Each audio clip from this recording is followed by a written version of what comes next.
बिस्मिल्लाहिर्रहमानिर्रहीम। अस्सलाम वालेकुम स्टूडेंट्स कैसे हैं आप लोग। आई होप सो कि आप सब खैरियत से होंगे। जी स्टूडेंट्स, आज हम पेपर डिस्कस करने जा रहे हैं प्री बोर्ड एग्ज़ामिनेशन का। प्री बोर्ड एग्ज़ामिनेशन का पेपर हम जो है वो डिस्कस करने जा रहे हैं बायोलॉजी का ग्रेड 10th।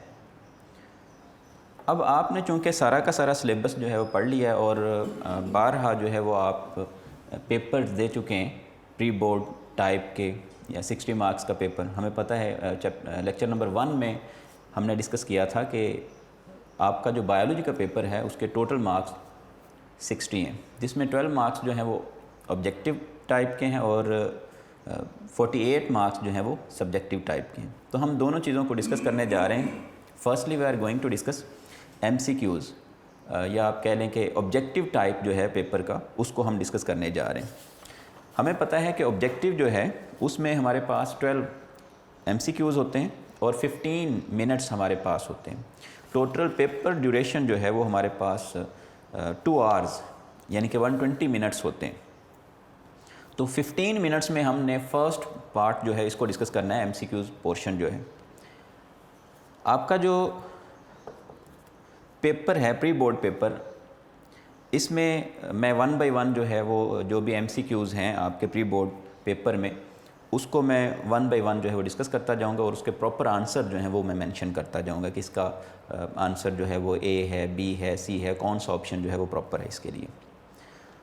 उससे पहले मैं थोड़ा सा आपको मेथड बता दूं MCQ सॉल्व करने का के 2 तरीके हैं।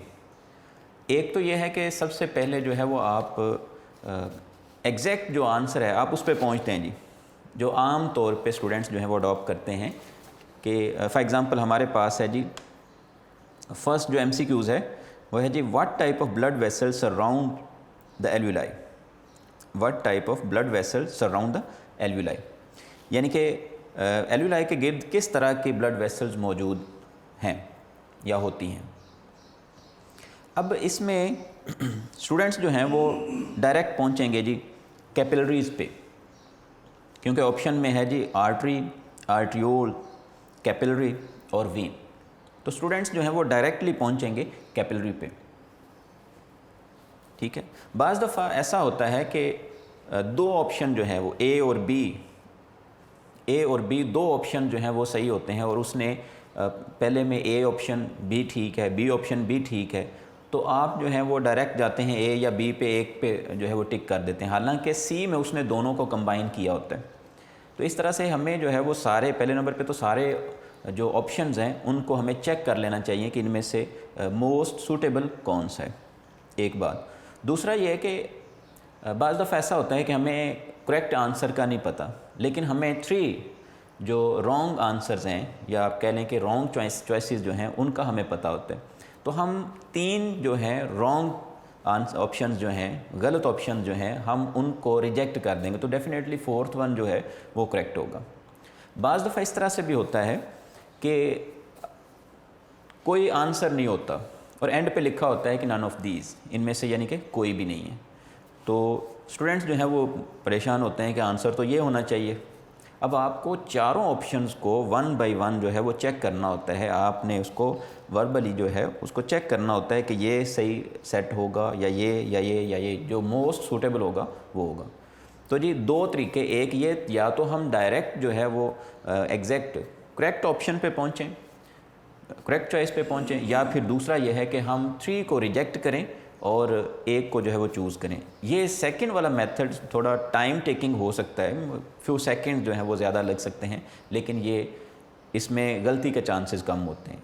सेकंड वाला मेथड यानी कि हम 3 को रिजेक्ट करेंगे और एक जो है उसको सिलेक्ट करेंगे, रिजेक्शन के बाद सिलेक्शन करेंगे, तो ये ज़्यादा बेहतर मेथड है। अब चलते हैं हम फर्स्ट क्वेश्चन की तरफ। क्वेश्चन नंबर 1 जो है इसमें हमें 4 ऑप्शंस दिए जाते हैं। किसी एक क्वेश्चन के 4 ऑप्शन दिए जाते हैं और उनमें से हमने किसी एक को सिलेक्ट करना है, A, B, C या D को। जी फर्स्ट MCQs है हमारे पास जी, what type of blood vessels surround the alveoli. मैं जस्ट करेक्ट ऑप्शन जो हैं उनको यहाँ पे मार्क करता जाऊँगा। फर्स्ट है जी हमारे पास फर्स्ट क्वेश्चन, फर्स्ट एमसीक्यूज, इसका ऑप्शन है जी सी, कैपिलरी। उसके बाद है जी सेकंड है जी the length of each kidney is, नीचे हमारे पास ऑप्शंस हैं 10 सेंटीमीटर, 15 सेंटीमीटर, 20 सेंटीमीटर और 30 सेंटीमीटर। अब यहाँ पे आप एक और बात ज़रा समझ लें, जो हम पहले बात कर रहे थे कि बाज़ दफ़ा ऑप्शन नहीं होता। यहाँ पे 10 सेंटीमीटर जो है वो कह लें कि सही ऑप्शन है हमारे पास, हम 10 सेंटीमीटर पे पहुँच गए। लेकिन बाज़ दफ़ा ऐसा भी हो सकता है कि उसने यूनिट गलत लिखा हो, 10 सेंटीमीटर के बजाय उसने 10 मिलीमीटर लिखा हो और एंड पे लिखा हो नन ऑफ दिस, तो आप 10 मिलीमीटर को सिलेक्ट नहीं करेंगे, आप नन ऑफ दिस को सिलेक्ट करेंगे। ठीक है जी, हमारे पास है जी the length of kidney is 10 centimetre, 15 centimetre, 20 centimetre और 30 सेंटीमीटर। मैं फिर से बता रहा हूँ आपको कि 10 सेंटीमीटर जो है वो एग्जैक्ट जो है ऑप्शन है। तो बाज़ दफ़ा ऐसा हो सकता है कि जो एग्ज़ामिनर है, पेपर सेटर जो है, वो इसको 10 मिलीमीटर कर दे और एंड पे 30 वाला ऑप्शन जो है उसको चेंज कर दे विद नन ऑफ दिस, तो आप मिलीमीटर वाले को सिलेक्ट नहीं करेंगे, फिर आप नन ऑफ दीज को सिलेक्ट करेंगे। सो नन ऑफ दीज जो हैं या नो आंसर जो है उसको भी आपने जहन में रखना है कि ये भी बाज़ दफ़ा ऑप्शन जो है वो सही हो सकता है, मोस्ट सूटेबल हो सकता है जी। सेकंड क्वेश्चन जो है the length of each kidney is, A option है 10 सेंटीमीटर लॉन्ग। उसके बाद है जी third, the myelin sheet is formed by dash which wrap around the axons of some neurons. जी, माइलिन शीट जो है वो किस वजह से बनती है? माइलिन शीट को डैश बनाते हैं जो कि कुछ न्यूरॉन्स के गिर्द लिपटे होते हैं, यानी कि ये एक स्पेसिफिक स्ट्रक्चर्स की तरफ इशारा है कि कौन सी चीज़ है जो माइलिन शीट को बनाती है। नीचे ऑप्शंस में हमारे पास नोड्स ऑफ रेनविर, एक्सॉन्स, डेंड्राइट्स और शवान सेल्स। तो डेफिनेटली शवान सेल जो हैं ये एक्सॉन्स के साथ लिपटे होते हैं, तो इसका नंबर 3 जो है इसका ऑप्शन है हमारे पास डी ऑप्शन करेक्ट है। नंबर 4 पे चलते हैं। Pairs of cranial nerves are, cranial nerves के कितने पेयर्स होते हैं जी? 21, 12, 33, 3। 12 पेयर्स हैं, आप लोगों ने पढ़ा है 12 पेयर्स क्रेनियल नर्व्स के जो हैं वो इमर्ज करते हैं। आपने पेरिफेरल नर्वस सिस्टम जो है PNS में आपने ये चीज़ पढ़ी है कि 12 पेयर्स ऑफ क्रेनियल नर्व्स जो हैं वो इमर्ज होते हैं, रिजिनेट होते हैं फ्रॉम ब्रेन। तो 12 पेयर्स ये है जी बी ऑप्शन हमारे पास, 12 पेयर्स। उसके बाद हम आ जाते हैं जी क्वेश्चन नंबर 5 पे, MCQs नंबर 5। वो कह रहा है माइक्रोस्पोर जर्मिनेट्स इनटू, ये sexual reproduction in flowering plants जो है उस टॉपिक से ये MCQs जो है पिक किया गया है। माइक्रोस्पोर जर्मिनेट्स इनटू व्हाट, किस में जर्मिनेट होता है? माइक्रोस्पोर फीमेल गैमेटोफाइट बनाता है? नहीं जी। मैक्रोस्पोर बना देता है? मैक्रोस्पोर बना देता है? नहीं जी। माइक्रोस्पोर और चीज़ है और मैक्रोस्पोर और चीज़ है। ओव्यूल? नहीं जी, माइक्रोस्पोर का ओव्यूल के साथ कंसर्न नहीं है। माइक्रोस्पोर एक्चुअली मेल स्पोर्स हैं, तो मेल स्पोर से मेल गैमेटोफाइट बनेगी। हमारे पास 4 ऑप्शंस हैं, फीमेल गैमेटोफाइट, मैक्रोस्पोर, ओव्यूल और मेल गैमेटोफाइट। तो मेल गैमेटोफाइट जो है इसको हम लिखेंगे, तो 5th का है जी डी ऑप्शन ठीक। 6 नंबर 6 MCQs है the position of gene on chromosome is known as. देखें अब इसमें फर्स्ट ऑप्शन है लॉकस, सेकंड ऑप्शन है अलील, थर्ड ऑप्शन है जी जीनोटाइप और फोर्थ ऑप्शन है जीनोम। उसने पूछा है position of gene on chromosome, यानी कि जिस जगह पे क्रोमोसोम पे जीन प्रेजेंट होती है कोई, उस जीन की लोकेशन को क्या बोलते हैं? अलील बोलते हैं? नहीं जी, अलील तो खुद एक जीन का कह लें कि अदर फॉर्म होती है। जीनोटाइप नहीं, जीनोम नहीं हो सकता, सो लॉकस हो सकता है जी।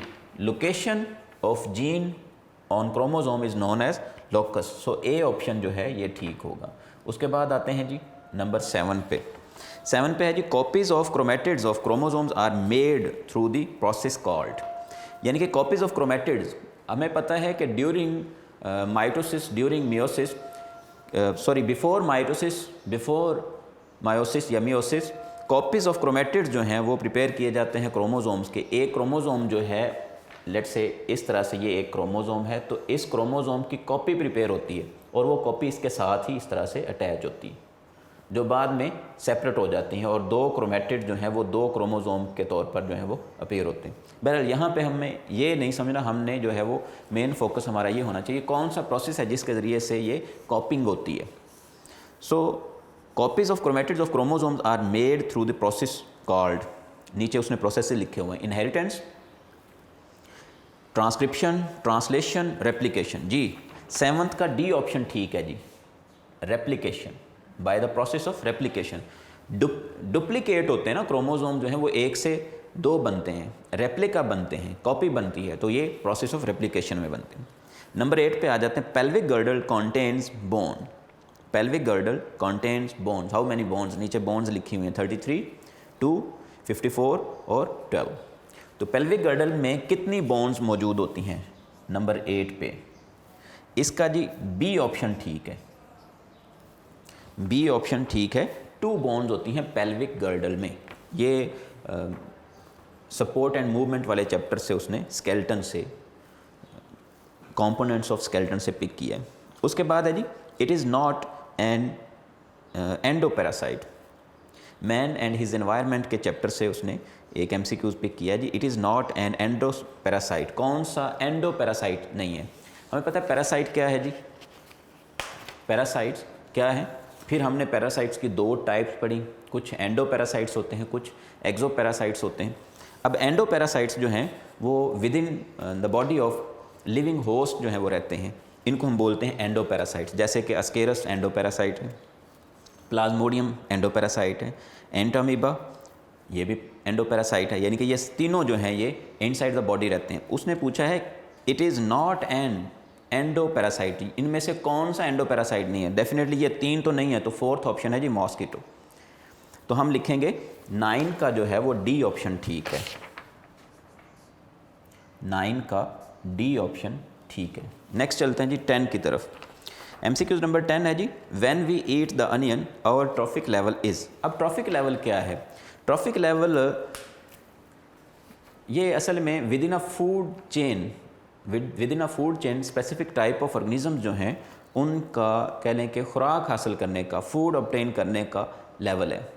फॉर एग्जांपल प्लांट्स जो हैं वो फूड खुद प्रिपेयर करते हैं, दैट्स वाई प्लांट्स जो हैं ऑल प्रोड्यूसर्स, ऑल प्लांट्स जो हैं वो सारे के सारे ट्रॉफिक लेवल 1 पे आएंगे, उनका फर्स्ट ट्रॉफिक लेवल होगा। अब वो कह रहा है जब हम अनियन को खाते हैं तो आवर ट्रॉफिक लेवल इज़, हम क्या हैं? ये असल में कंपोनेंट्स ऑफ एन इकोसिस्टम जो है ये पिक किया गया मैन एंड हिज एनवायरनमेंट के चैप्टर से ही। इसमें हमसे उसने पूछा है कि जी हम अगर अनियन को खाते हैं तो हमारा ट्रॉफिक लेवल कौन सा होगा? हम प्रोड्यूसर्स होंगे, हम कंज्यूमर्स होंगे, प्राइमरी कंज्यूमर्स होंगे, सेकेंडरी, टर्शरी, कौन से? ठीक है, तो इसमें है जी प्राइमरी कंज्यूमर्स होंगे, हम प्राइमरी कंज्यूमर्स होंगे। यहाँ पे उसने 4 ऑप्शन दिए हैं, primary consumer, secondary consumers, decomposer और प्रोड्यूसर्स। हम प्रोड्यूसर्स नहीं हैं चूँकि प्रोड्यूसर अनियन खुद है। अब डीकम्पोजर्स नहीं, हम डीकम्पोज भी नहीं कर रहे। सेकेंडरी कंज्यूमर जो हैं ये प्राइमरी कंज्यूमर्स को या हर्बीवोर्स को जो है वो ईट करते हैं, जबकि प्राइमरी कंज्यूमर यहाँ पे जो है वो एग्जैक्ट ऑप्शन है। सो 10 का होगा जी ए ऑप्शन। MCQ नंबर 10 का ए ऑप्शन ठीक है। इसी तरह से 11 और 12 को भी देख लेते हैं। MCQ नंबर 11 है, human genome project was launched in. ये चैप्टर नंबर 17 बायोटेक्नोलॉजी से पिक किया गया, फर्स्ट पेज के बिल्कुल एंड से, बायोटेक्नोलॉजी के फर्स्ट पेज के बिल्कुल एंड से। Human genome project was launched in 1990, 1970, 1978 and 2002।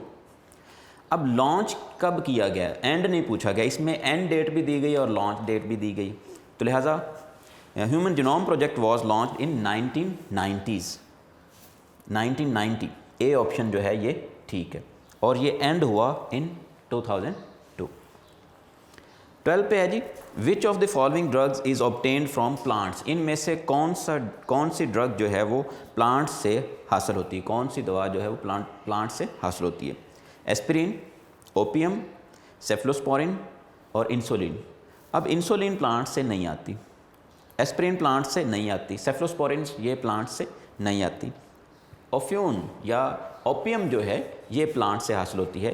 ये मेडिसिनल ड्रग्स या सोर्सेज ऑफ मेडिसिनल ड्रग्स जो है उससे ये पिक किया गया चैप्टर नंबर 18 से, फार्माकोलॉजी से, सेकंड पेज से। तो इसका एग्जैक्ट ऑप्शन होगा जी बी। अब चलते हैं जी next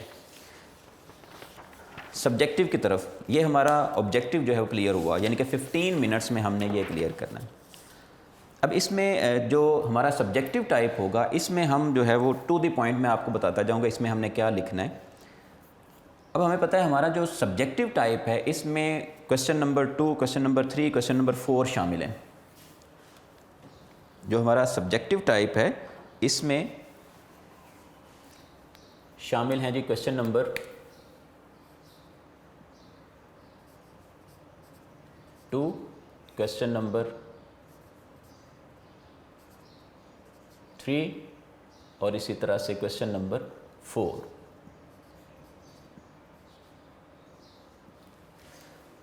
question number 2, question number 3, question number 4 जी। क्वेश्चन नंबर 2 में 8 शॉर्ट क्वेश्चन है, 3 में भी 8 शॉर्ट क्वेश्चन है और 4 में भी 8 शॉर्ट क्वेश्चन है। अब जो क्वेश्चन नंबर 2 में 8 शॉर्ट क्वेश्चन हैं उनमें से हमने 5 करने,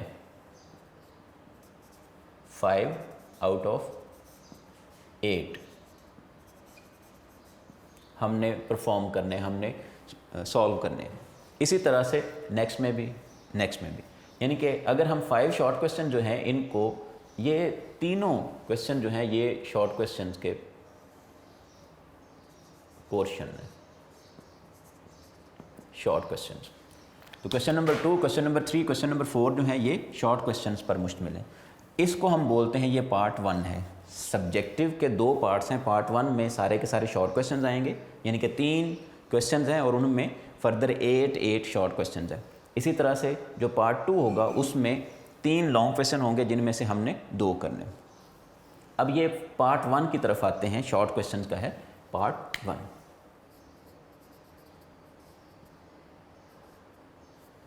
पार्ट 1 में क्वेश्चन नंबर 2 सब्जेक्टिव पोर्शन का पार्ट 1 और उसमें क्वेश्चन नंबर 2, क्वेश्चन नंबर 1 उधर हमने सॉल्व कर लिया, वो ऑब्जेक्टिव था। क्वेश्चन नंबर 2 से जो है वो सब्जेक्टिव स्टार्ट हो गया। अब इसमें 5 शॉर्ट क्वेश्चन हैं, फर्स्ट पार्ट में 5 हमने करने हैं, टोटल 8 हैं जी। 1 बाय 1 मैं बताता जाऊंगा, आपको नोट फरमाते जाइएगा जी। व्हाट इज़ ब्रोंकाइटिस, ये क्वेश्चन नंबर चैप्टर नंबर 1 से जो है वो डिसऑर्डर्स ऑफ रेस्पिरेटरी सिस्टम जो है उससे पिक किया गया फर्स्ट डिसऑर्डर है जी, व्हाट इज़ ब्रोंकाइटिस। जस्ट आपने डिफ़ाइन करना है, ये डेफिनेशन लिखनी है, फर्स्ट लाइन में डेफिनेशन लिखी हुई है ब्रोंकाइटिस की, कि ब्रोंकाइटिस असल में क्या है। It is inflammation of bronchi and bronchioles.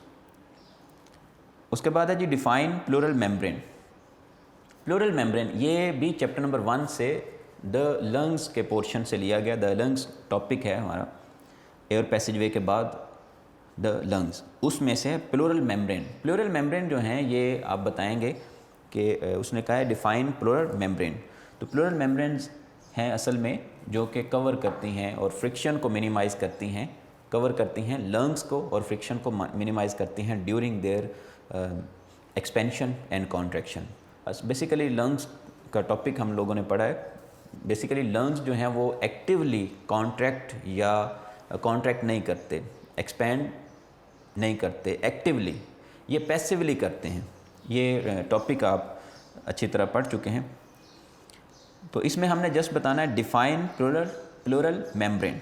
तो प्लूरल मेम्ब्रेन ये क्या है जी, लंग्स जो हैं उनके गिर्द 2 मेम्ब्रेन्स हैं, pleural inner and outer pleural membrane, और इनके दरमियान में फ्लूइड भरा होता है और ये फ्रिक्शन को मिनिमाइज़ करती हैं जी। How lenticels are different from stomata. Lenticels और स्टोमेटा किस तरह से डिफरेंट है एक दूसरे से। अब यहाँ जहाँ पे भी आपने डिफरेंस जो है वो बयान करना है, डिफरेंस बताना है बायोलॉजी में ख़ास तौर पर, तो आपने दोनों टर्म्स को जो है वो एक दूसरे के आमने सामने लिखना है। फॉर एग्ज़ाम्पल अभी उसने कहा है कि जी स्टोमेटा और लेंटिसेल्स में क्या डिफरेंस है, तो आप एक साइड पे लिखेंगे जी स्टोमेटा और दरमियान में आप लाइन लगाएंगे, दूसरी साइड पे हम लिखेंगे लेंटिसेल्स। अब आप चाहे एक पॉइंट पे ही मुश्तमिल हो डिफरेंस, तो आप दोनों का जो है वो डिफरेंस लिखेंगे। एक और बात, जब आप क्वेश्चन सॉल्व कर रहे होंगे क्वेश्चन नंबर 2, तो काइंडली क्वेश्चन नंबर 2 जो है उसमें आपने वही नंबरिंग देनी है जो पेपर में दी गई है। पेपर सेटर ने गलत नंबरिंग नहीं की, आपने जस्ट वो नंबरिंग लिखनी है, आपको पूरा क्वेश्चन लिखने की ज़रूरत नहीं है। लेट्स से ये क्वेश्चन नंबर 3 था, क्वेश्चन नंबर 2 का, मेन क्वेश्चन नंबर 2 का ये पार्ट 3 था, तो मैं यहाँ पे पार्ट 3 जो है इसको मेंशन करूँगा। ये थर्ड पार्ट था, तो मैं यहाँ पे लिखूँगा जी थर्ड पार्ट। और ज़्यादा बेहतर ये है कि मैं यहाँ पे लिख दूँ difference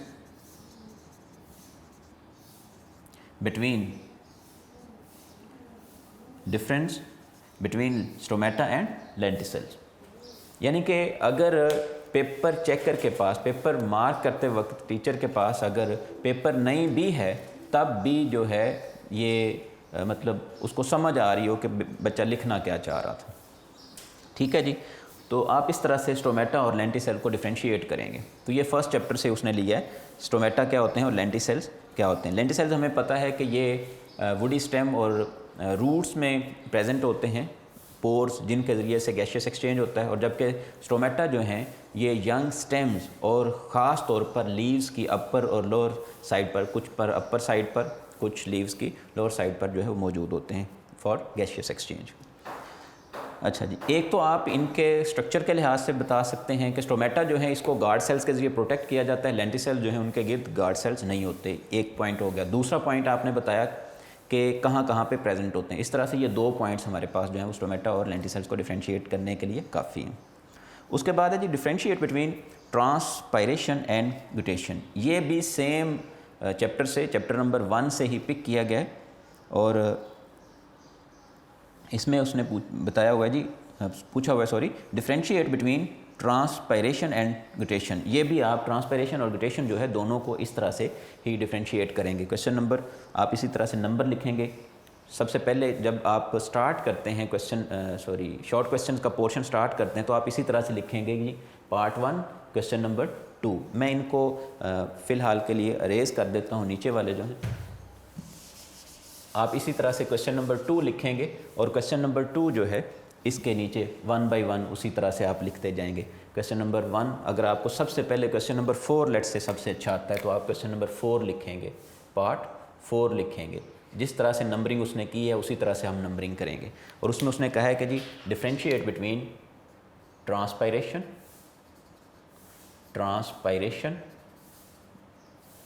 and guttation.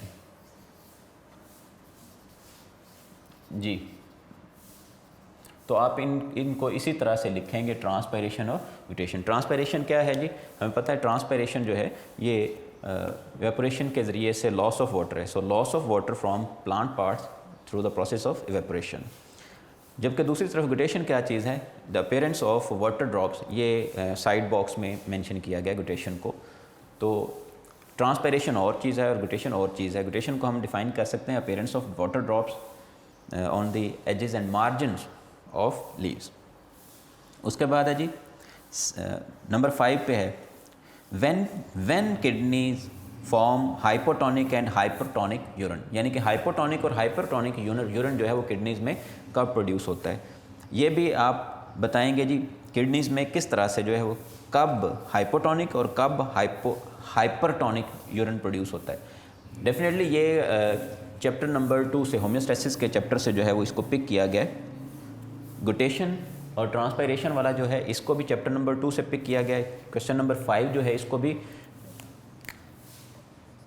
Question number 5 जो है इसको भी चैप्टर नंबर 2 से जो है वो पिक किया गया है। उसने कहा है जी किडनीज कब जो है वो हाइपोटोनिक और कब हाइपरटोनिक यूरिन प्रोड्यूस करते हैं। तो आप यहाँ पे हेडिंग के तौर पर लिख सकते हैं जी हाइपोटोनिक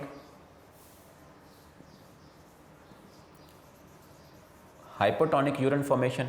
इसमें आप थोड़ा सा डिस्कस करेंगे जी हाइपोटोनिक यूरिन कब प्रोड्यूस होगा। तो आप बताएंगे कि when there is shortage of water in body, hypotonic के केस में when there is excess of water excess of water in the body, या आप ये कह सकते हैं कि जब adequate amount of water is available in body then hypotonic urine is formed. और इसी तरह से दूसरे को आप लिखेंगे हाइपरटोनिक यूरिन कब प्रोड्यूस होता है, when there is shortage of water in the body, the hypertonic urine is formed through या बाय किडनीज।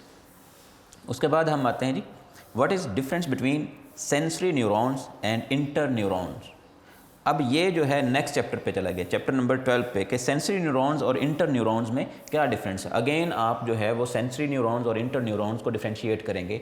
ये हम लोगों ने पढ़ा नर्व सेल या न्यूरॉन, तो नर्व सेल और न्यूरॉन्स की जो टाइप्स हैं उसमें ये चीज़ मेंशन है। आप जस्ट उन टाइप्स को, सेंसरी न्यूरॉन्स और मोटर न्यूरॉन्स में क्या डिफरेंस है, इसी तरह से आप डिफ्रेंशिएट करेंगे दोनों को, एक सेंसरी न्यूरॉन और इंटर न्यूरॉन। इस तरह से लिखने के बाद वो जो एक एक दो दो पॉइंट्स उनके बनते हैं तो वो आप लिखेंगे। सेंसरी न्यूरॉन्स क्या काम करते हैं, एक पॉइंट मैं आपको बता देता हूँ। सेंसरी न्यूरॉन्स जो हैं ये रिसेप्टर्स से मैसेज को लेके जाते हैं towards higher brain parts, towards spinal cord, या आप ऐसा कह सकते हैं टुवर्ड्स CNS।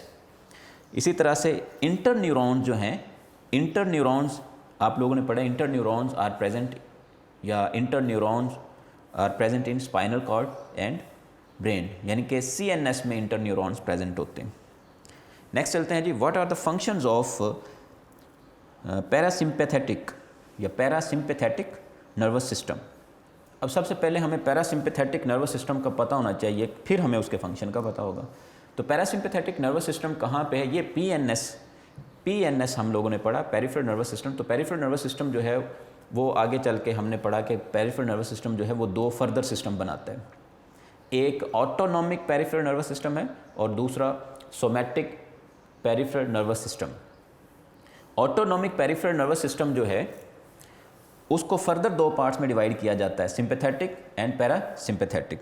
तो पैरासिम्पैथेटिक नर्वस सिस्टम जो है उसकी बात कर रहा है। पैरासिम्पैथेटिक नर्वस सिस्टम जो है, सिंपैथेटिक नर्वस सिस्टम में जो मेजर्स ली जाती हैं to cope with emergency situations, उनको रिवर्स करने के लिए, उनको नॉर्मल करने के लिए पैरासिम्पैथेटिक नर्वस सिस्टम जो है इसको ये काम करता है। सो पैरासिम्पैथेटिक नर्वस सिस्टम का काम क्या है कि during emergency situation sympathetic nervous system जो है वो डायलेट करवाता है। लेट्स से हम बैठे हुए हैं रूम में, लाइट ऑफ हो गई तो अचानक जो है वो हमारी आई का जो प्यूपल साइज़ है वो इंक्रीज़ हो जाता है। तो ये इंक्रीज़ करवाने में हाथ है सिंपैथेटिक नर्वस सिस्टम का, और इसको कॉन्ट्रैक्ट करवाने का, रिवर्स करने में हाथ है जी पैरासिम्पैथेटिक नर्वस सिस्टम का। उसके बाद है जी डिफाइन एंडोक्राइन ग्लैंड।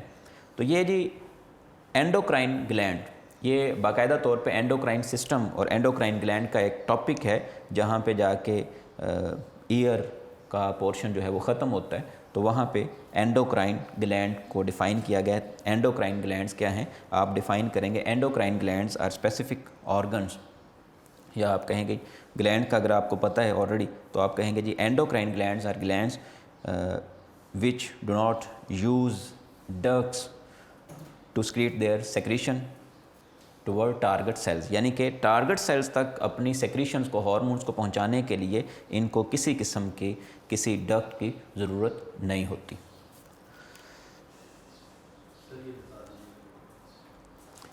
जी फिर चलते हैं जी क्वेश्चन नंबर 3 की तरफ। अब थोड़ा हम स्पीडीली चलेंगे, जस्ट मैंने आपको हाईलाइट करना है कि हमने इसमें लिखना क्या क्या है। क्वेश्चन नंबर 3 की तरफ चलते हैं। ये क्वेश्चन नंबर 2 मैंने अच्छी तरह आपको समझा दिया कि किस तरह से आप सॉल्व करेंगे। क्वेश्चन नंबर 3 की तरफ चलते हैं। तो क्वेश्चन नंबर 3 जो है, क्वेश्चन नंबर 3 ये सेकंड पार्ट है जी, सेकंड पार्ट ऑफ पार्ट 1, यानी कि सब्जेक्टिव के पार्ट 1 का ये सेकंड क्वेश्चन बनेगा। क्वेश्चन नंबर 2 जो है ये फर्स्ट था, क्वेश्चन नंबर 3 जो है ये सेकंड आ गया जी। इसमें फर्स्ट जो शॉर्ट क्वेश्चन उसने पूछा है वो कह रहा है describe the role of skeletal system. Role of skeletal system बाकायदा तौर पे हेडिंग के साथ है जी, role of skeletal system. Support and movement का चैप्टर जो है उसमें फर्स्ट पेज पे ही describe the role of skeletal system. Second है जी what is a bone, right its function. तो बोन क्या है और इसका फंक्शन लिखें। तो बोन को आप डिफाइन करेंगे हार्डेस्ट कनेक्टिव टिश्यू, और उसके बाद आप फंक्शन लिखेंगे कि बोन्स के फंक्शन क्या हैं। ये कार्टिलेज के बाद आप कह लें सपोर्ट एंड मूवमेंट के थर्ड पेज पे जाके, सपोर्ट एंड मूवमेंट के थर्ड पेज पे, बल्कि सेकंड पेज के एंड पे बोन को डिस्कस किया गया। सेकंड पेज के एंड पे बोन को डिस्कस स्टार्ट किया उसने और थर्ड पेज पे जाके एंड किया है। तो इसमें ही हमें फंक्शंस में मिल जाएंगे। तो बोन के बेसिकली फंक्शंस क्या हैं? ये ब्लड सेल्स को सिंथेसाइज करते हैं बोन्स, और सपोर्ट प्रोवाइड करती हैं, और मसल्स को जो है सपोर्ट प्रोवाइड करती हैं और मूवमेंट में हेल्प आउट करती हैं। उसके बाद है जी डिफाइन बाइनरी फिजन। ये चैप्टर नंबर 14 से पिक किया गया थर्ड शॉर्ट क्वेश्चन है जी, क्वेश्चन नंबर 3 का third short question. Define binary fission. Binary fission क्या चीज़ है? ये first A sexual reproductive method है। रिप्रोडक्शन का चैप्टर जहाँ से स्टार्ट हो रहा है उसमें methods of A sexual reproduction में फर्स्ट मेथड है बाइनरी फिजन। बाइनरी फिजन क्या है? डिवीजन इनटू 2, और इसको फर्दर जो है एक आध लाइन आप उसी पैराग्राफ में से जो है वो लिखेंगे। उसके बाद है जी नंबर 4 पे, क्वेश्चन नंबर 4 है, short question number 4 part question number 2 का। What is ads? एड्स क्या चीज़ है? जस्ट आपने इसको डिफ़ाइन करना है, और इसमें ट्रांसमिशन मेथड जो है ये एक छोटा सा पैराग्राफ दिया गया है आपके इसी चैप्टर में एंड पे जाके, इस चैप्टर के बिल्कुल एंड पे। What is AIDS? तो एड्स क्या है? Acquired immunodeficiency syndrome. पहले तो आप बताएंगे कि एड्स जो है इट इज़ एब्रीवेशन ऑफ, ठीक है, तो एक्वायर्ड इम्यूनो डेफिशिएंसी सिंड्रोम। और उसके बाद आप बताएंगे कि इसकी ट्रांसमिशन किस तरह से होती है। उसके बाद चलते हैं जी नंबर 5 पे, define Mendel law of independent assortment. Mendel law of independent assortment, इसमें जस्ट आपने डेफिनेशन लिखनी है लॉ ऑफ इंडिपेंडेंट असॉर्टमेंट। तो लॉ ऑफ इंडिपेंडेंट असॉर्टमेंट जो है बिल्कुल एंड पे, दोनों लॉज जो हैं मेंडल के इनहेरिटेंस के चैप्टर से, चैप्टर नंबर 15 से, तो दोनों लॉज जो हैं उनके एंड पे जाके उसने इनको डिफाइन किया हुआ है। तो लॉ ऑफ इंडिपेंडेंट असॉर्टमेंट आपने एंड पे जाके डेफिनेशन लिखनी है, जहाँ पे उसने एंड आखिरी पैराग्राफ में जो है, जहाँ पे लॉ ऑफ इंडिपेंडेंट असॉर्टमेंट जो है एंड हो रहा है, वहाँ पे उसने मेंशन किया हुआ है बाकायदा तौर पे इन्वर्टेड कॉमास के अंदर जो है इसकी डेफिनेशन जो है वो उसने लिखी हुई है कि लॉ ऑफ इंडिपेंडेंट असॉर्टमेंट क्या है। तो लॉ ऑफ इंडिपेंडेंट असॉर्टमेंट के अकॉर्डिंग जीन्स की जो अलील्स हैं, यानी कि एक जो पेयर है, वो कह रहा है कि pair of alleles for one trait, ये पेयर ऑफ अलील है, आप ऐसा कह लें कि ये पेयर ऑफ अलील है फॉर वन ट्रेट, और ये पेयर ऑफ अलील है फॉर अनदर ट्रेट। वो कह रहा है कि ये इंडिपेंडेंटली ट्रांसमिट हो सकती हैं नेक्स्ट जनरेशन में, यानी कि इन दोनों में से, ये ग्रीन या ब्लू, इन दोनों में से कोई एक जीन जो है वो नेक्स्ट जनरेशन में जो है वो ट्रांसमिट होगी। इसको इस पेयर ऑफ एलील के साथ कोई कंसर्न नहीं है, इसी को बोल रहा है ट्रांसमिशन है इंडिपेंडेंटली। ये दोनों पेयर जो हैं इनमें से ये ज़रूरी नहीं है कि रेड के साथ हमेशा ग्रीन आए, इस पेयर में से ऐसा नहीं है हमेशा कि इस पेयर में रेड के साथ हमेशा ग्रीन आए या ब्लैक के साथ हमेशा ब्लू आए, ऐसा कोई चक्कर नहीं है। वो कह रहा है मेंडल का ये लॉ ये हमें बताता है कि ये इंडिपेंडेंटली असॉर्ट हो सकते हैं, इंडिपेंडेंटली जो है वो डिस्ट्रीब्यूट हो सकते हैं। जी नेक्स्ट चलते हैं जी। नेक्स्ट है हमारे पास डिफ़ाइन अलील। अब अलील क्या है? डिफ़ाइन अलील, ये भी आपका टॉपिक है how does DNA of chromosome work. How does DNA of chromosome work, उसके लास्ट पैराग्राफ में उसने अलील को डिफ़ाइन किया। अलील जो है ऑल्टरनेटिव फॉर्म है, alternative form of a gene is known as allele. For example for one trait, दो हमारे पास जीन्स हैं, कैपिटल ए और स्मॉल ए। फॉर एग्ज़ाम्पल हमारे पास दो जीन्स हैं, कैपिटल ए एंड स्मॉल ए। तो ये कैपिटल ए और स्मॉल ए दोनों एक दूसरे के लिए अलील हैं, ठीक है। एक ट्रेट की जो दो जीन्स हैं, ज़रूरी नहीं है कि दोनों डिफरेंट हों। अगर ये क्रोमोसोम है, एक क्रोमेटिड पर ये जीन है, दूसरे क्रोमेटिड पर ये जीन है, तो ये दोनों अलील हैं, ठीक है। तो होमोलोगस क्रोमोसोम पर जो दो जीन्स सेम या डिफरेंट मौजूद होती हैं फॉर सिंगल ट्रेट, किसी एक ट्रेट के लिए दो जीन्स जो मौजूद हैं उनको हम अलील बोलते हैं। What is genotype? Describe its types. Next है क्वेश्चन नंबर 7। ये बाकायदा तौर पे हेडिंग है genotype and its types. How does DNA of chromosome work, इससे नेक्स्ट टॉपिक जो है बाकायदा तौर पे उसकी हेडिंग है, इसमें जीनोटाइप को उसने डिफाइन किया और उसकी दोनों टाइप्स को भी डिस्क्राइब किया हुआ है। तो जीनोटाइप क्या है जी? Specific combination of genes in an organism is known as its genotype. और उसकी फर्दर आगे दो टाइप्स हैं, होमोजाइगस एंड हेटेरोजाइगस जीनोटाइप। उसके बाद है जी नंबर 8 पे, differentiate between transcription and translation. Differentiate between transcription and translation, ये how does DNA of chromosome work, again इसके सेकंड लास्ट पैराग्राफ में सेकंड लास्ट पैराग्राफ में दोनों की डेफिनेशन जो है वो मेंशन है, बाकायदा तौर पे बोल्ड लेटर्स में उसने इन हेडिंग्स को इन टर्म्स को मेंशन किया हुआ है, ट्रांसक्रिप्शन एंड ट्रांसलेशन। ट्रांसक्रिप्शन क्या है कि ट्रांसक्रिप्शन है कॉपिंग को बोलते हैं DNA to RNA. Specific sequence of DNA is copied in the form of messenger RNA, this process is known as transcription. And translation क्या है, मैसेंजर आरएनए जो है, मैसेंजर आरएनए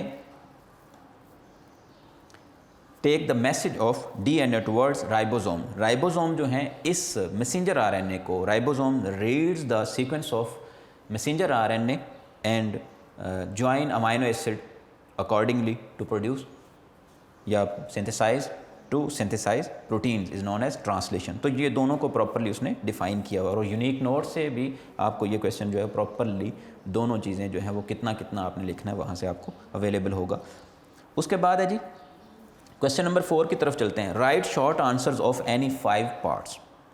क्वेश्चन नंबर 4 जो है इसका फर्स्ट पार्ट है define food web. ये है जी man and his environment chapter number 16 से define food web. Food web ये define food web, food chain और फूड वेब जो है इसकी हेडिंग है बाकायदा तौर पे। तो उसमें पहले उसने फूड चेन को जो है वो डिस्कस किया और एंड पे जाके आखिरी पैराग्राफ में, फूड चेन के आखिरी पैराग्राफ में जाके फूड वेब को जो है वो डिस्कस किया है। तो वो कह रहा है कि network of several food chain interconnected with each other is known as food web. उसके बाद चलते हैं जी व्हाट इज़ सेकंड क्वेश्चन है जी, सेकंड पार्ट है क्वेश्चन नंबर 4 का। What are carnivores, write the types of carnivores. Components of an ecosystem में कार्निवोर्स को डिस्कस किया है। कार्निवोर्स क्या है, कार्निवोर्स का लफ्ज़ी मतलब जो है वो गोश्तखोर जानवर हैं।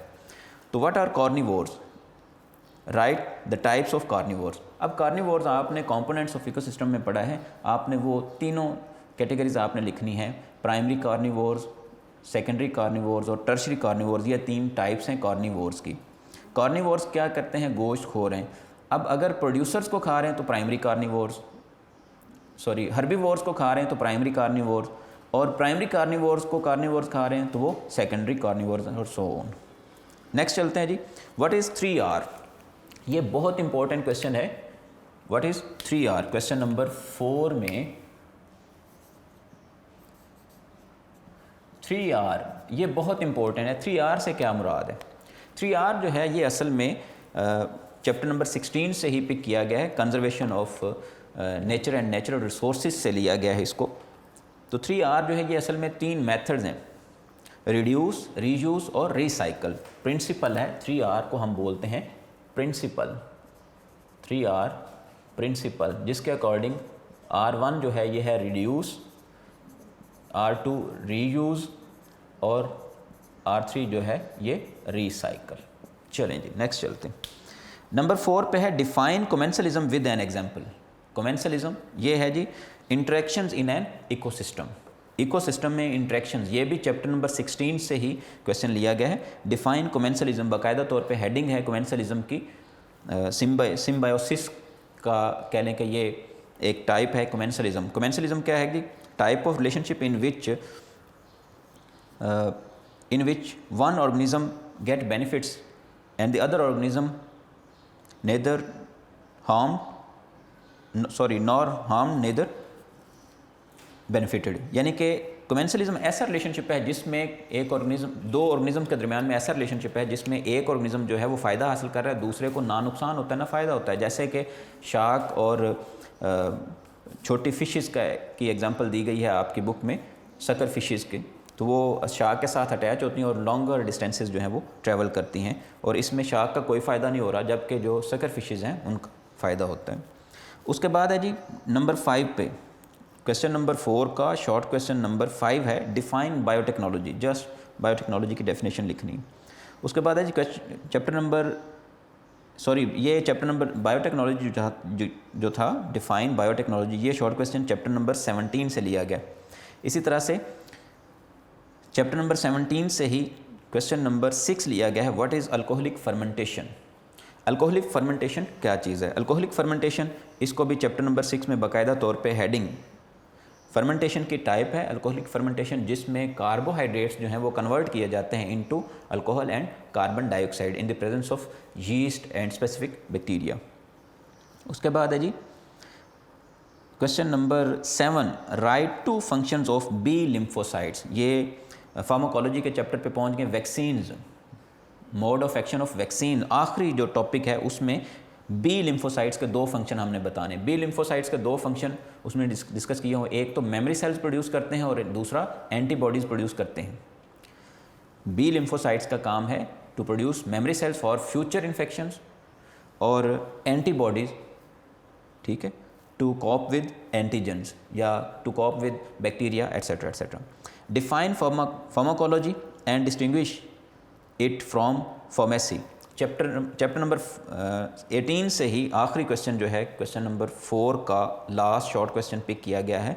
डिफाइन फार्माकोलॉजी, फार्माकोलॉजी को डिफाइन करना और इसको फार्मेसी से डिफरेंशिएट करना है। तो फर्स्ट लाइन जो है फार्माकोलॉजी के चैप्टर की इंट्रोडक्टरी, उसमें फार्माकोलॉजी की डेफिनेशन और एक साइड पे उसने बाकायदा तौर पे डिफरेंशिएट भी किया हुआ है साइड बॉक्स में कि फार्माकोलॉजी और फार्मेसी को जो है वो दोनों को मिक्सअप ना करें। फार्मेसी एक प्रोफेशन है जबकि फार्माकोलॉजी जो है वो एक डिसिप्लिन है ऑफ बायोलॉजी।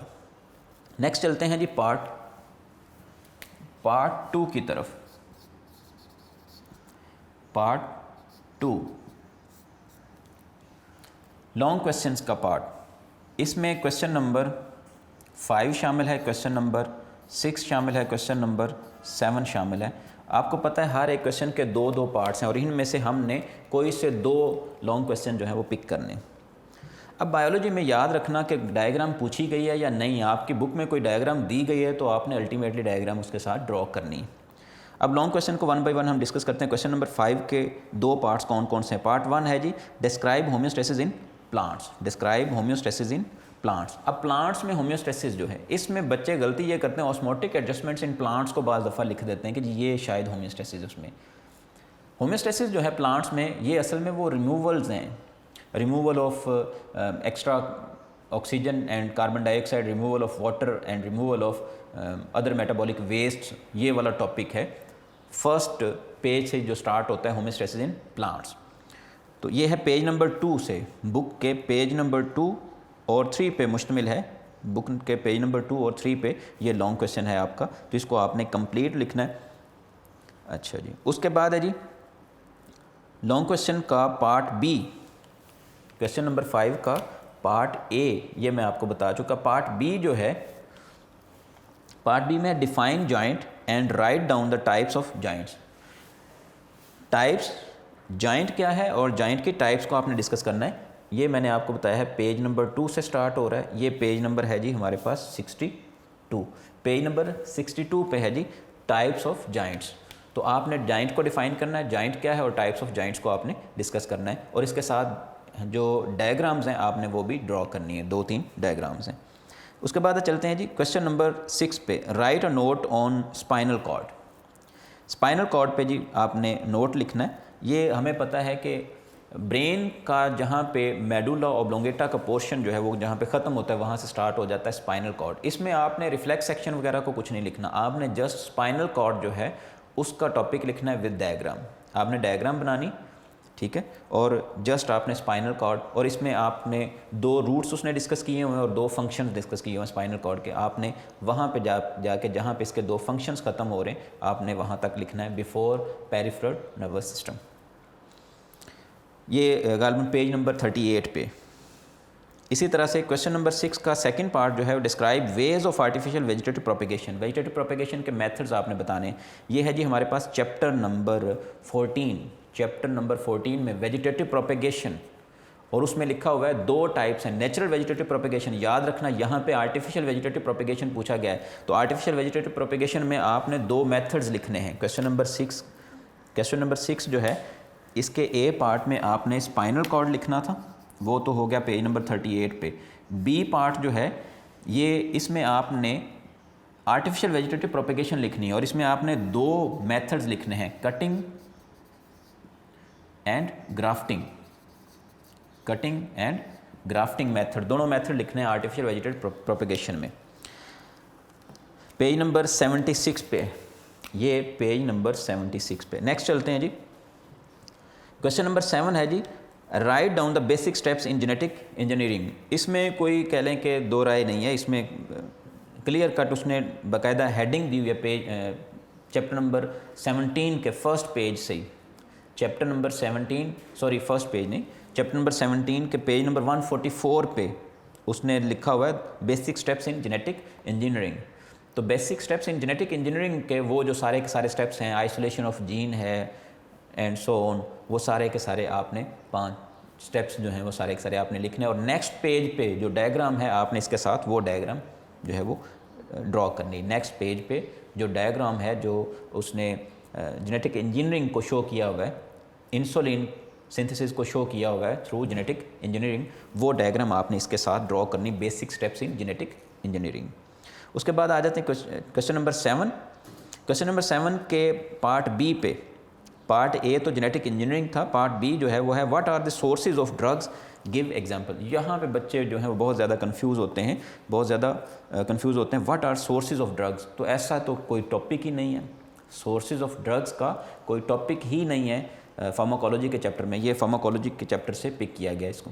ये असल में मेडिसिनल ड्रग्स जो हैं उसी को लिखा गया है। तो आप यहाँ पे हेडिंग चेंज कर देंगे, मेडिसिनल ड्रग्स की बजाय आप लिख देंगे sources of drugs. Medicinal drugs की बजाय आप लिख देंगे sources of drugs. Page number 150 पे, यानी कि फर्स्ट पेज ऑफ फार्माकोलॉजी जो है उस पे स्टार्ट होता है मेडिसिनल ड्रग्स। तो यहाँ से आपने स्टार्ट करना है, हेडिंग चेंज कर देनी, मेडिसिनल ड्रग्स की बजाय आप लिखेंगे सोर्सेज ऑफ मेडिसिनल ड्रग्स या सोर्सेज ऑफ ड्रग्स, और उनको आप सारी के सारी जो है वो लिखते जाएंगे। जैसे कि फर्स्ट है सिंथेटिक ड्रग्स, आप एग्जांपल देंगे एस्पिरिन। इसी तरह से drugs from plants, drugs from fungi, drugs from animals, etcetera etcetera.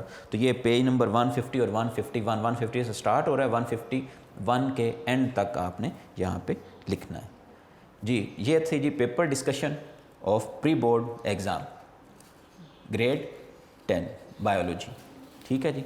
और मैं आपका टीचर मोहम्मद अशफाक बशीर। फर्दर आप कोई क्वेश्चन पूछना चाहते हो तो आप अपने रेलिवेंट जो है वो इंचार्ज से कोऑर्डिनेट कर सकते हैं, या डायरेक्ट जो है वो आप कॉल कर सकते हैं। आपके पास जो है वो नंबर शो हो रहा है, आपने कोई भी बात पूछनी हो तो आप एनी टाइम कॉल कर सकते हैं जी। अपना ख्याल रखिएगा, अल्लाह हाफिज़।